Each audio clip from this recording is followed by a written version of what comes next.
Aha! This, guys, is the OnePlus Open. And this is the latest foldable on the market from OnePlus. Now, you're wondering, okay, Thunder E, we've seen a ton of videos today about the OnePlus Open.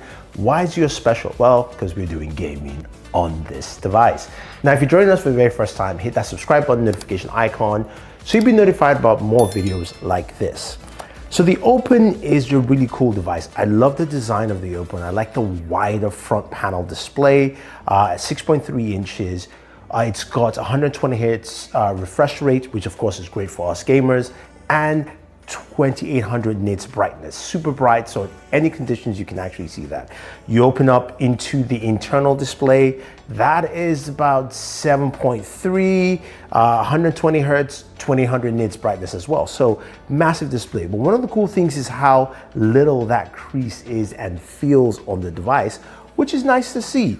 Now, when it comes to gaming performance, that is something that we care about here on the channel. And what do we get from this device as we play the games we love? But also, we will talk about that camera because this camera hump here does some very interesting things. So let's start off with, of course, benchmarks. Geekbench 6, we looked at the benchmarks here, and honestly, they were not as impressive as I'd like to see. Single core, 10,059, multi-core, 3816. Not as impressive as we've seen in other devices. We've seen much higher, especially in multi-core. So does that mean this cannot game? Because this is running a Snapdragon 8 Gen 2 processor here. And we have something that can give us a lot of performance. So let's see some of that gameplay. And we start off with Call of Duty Mobile, where we're playing at ultra medium settings and getting 180 and 120 frames per second. That is impressive to see. And what I like about this device also is that the fact that while you're playing a game like this, you can use, of course, the continuity from the larger internal display to the external display, or the external display to the larger one. And what's cool is when you're using this cover screen external display, you're getting a nice wide space, so it feels comfortable to game here, it looks pretty good, and it plays really well. So Call of Duty, it's not a problem for most high-end devices. What about PUBG Mobile? Well, we tried both levels of PUBG Mobile, Ultra HD, where we got a solid 40 frames per second, and it played really well. And then we moved over, of course, to Extreme HDR, getting solid 60 frames per second. Now, some of you ask, Thunder E, you could have gone to Extreme Smooth to get 90. Nah, there's no 90 frames on this at this time. But we got the highest we could get possible, and it ran well. And again, being able to switch between the internal and external displays was pretty easy and very straightforward to do. So I definitely like that. So what about temperatures here? Now, while playing both Call of Duty and PUBG Mobile, we're able to get temperatures of up to 99 degrees Fahrenheit, or about 36, 37, which is actually pretty good.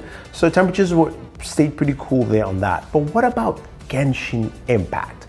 Now, this is a game that we know very well that, of course, temperatures can rise, performance can vary. So we went to the highest setting, put at 60 frames per second, and we played Genshin, and it starts off at 60 frames per second. And roughly about 10 minutes into gameplay, it then drops down, and it settles around 41 to 42 frames per second while gaming, playing Genshin Impact. That was very interesting to see, and it did handle it pretty well. So I think that's actually a huge plus, and I think it works well, but I also think that the processor could perform a little bit better. Just not sure why those benchmark numbers were low, but all the same, it ran well.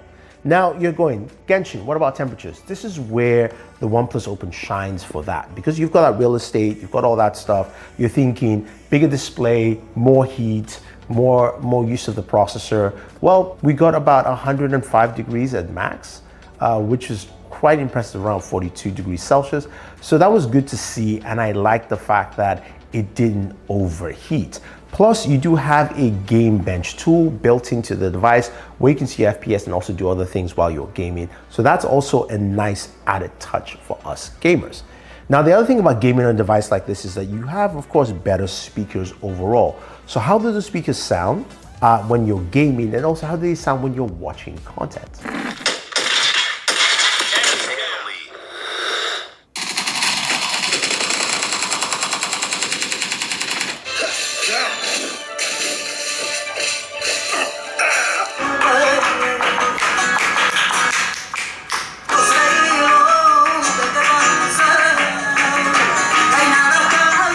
that's pretty impressive, seeing how the speakers handle really loud, clear, and very crisp while gaming and also watching content. Another thing to mention is the battery life on the OnePlus Open. So everything I recorded in this video for you guys was about an hour period roughly. And then I was at 23% battery life and it went down to about 6, which is really impressive. I think it handled that really well, and battery management handled things, especially while gaming. So I have to say though, when you're gaming with this device, battery drain is very comparable and solid all the way through. And speaking of watching content on real estate, it's great to actually see content on the display. It's really nice, it's very usable, and it's also great for things like your game streaming services. Xbox Game Pass plays really well here, whether you're playing Need for Speed or you're playing FIFA 23. It handles it quite well on this device, and of course you can connect your Xbox controller, you're good to go, or even the Bluetooth controller. Whatever controller that actually can work via Bluetooth connectivity will work for you right here. I think the performance here really stands out for gaming, and I like that with the device. What you see here is a case from OnePlus that comes with the device, which is pretty cool, that protects the camera hump, which has some really impressive cameras and a 6x optical zoom. And this camera has some really impressive work, especially compared to the Galaxy Z Fold 5, because that's a device that a lot of people have talked about and showcased, to where this is its main competitor. And let's take a look at some of those images against the Z Fold 5.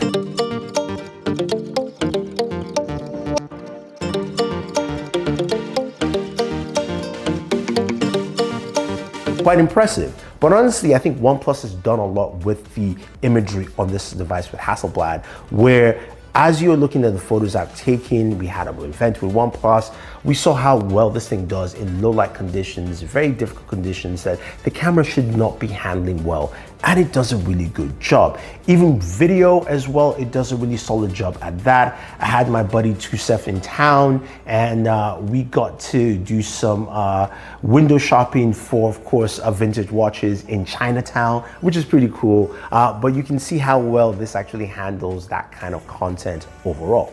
Now, I think as a gamer and as somebody who's looking to pick up, say, a foldable device, the OnePlus Open is pretty much the best large-scale foldable on the market. Yes, it beats out the Galaxy, and with its price point and the trade-in offer that they have, which is quite impressive, there's a $200 minimum trade-in offer for any device in any condition. So which means you could bring your old school Nokia phone that's a massive brick and trade it in to OnePlus directly at OnePlus.com, and you will at least get $200 off, bringing this price down to technically $1,500 for this smartphone, which is quite impressive. I like what OnePlus is doing. I think a lot of people would appreciate it too, but I want to know what are your thoughts. Do you like the OnePlus Open? Do you think this is the foldable to beat? Give me your thoughts, let me know. Otherwise, don't forget to like, share, subscribe, and always enjoy your entertainment. This thing is dope. It is really dope. It's just so smooth.